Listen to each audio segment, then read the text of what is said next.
இவள் தண்ணீர் என்றொரு ஆடை கட்டிடும் தெய்வ மங்கையடி. பொங்கலோ பொங்கல் பானையிலே பொங்குது, பொன்னரிசி வாசம் ஊரெல்லாம் வீசுது. தை மாதம் வந்தாலே தாளமா அடிக்குது. தமிழன் வாழ்வெல்லாம் பாடலாம் மாறுது.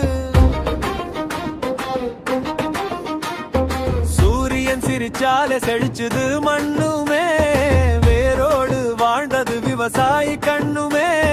விதை போட்டு நம்பிக்கை வளர்த்தவன் உழவன், வியர்வைத்தான் உலகுக்கு உயிரான அமுதம்.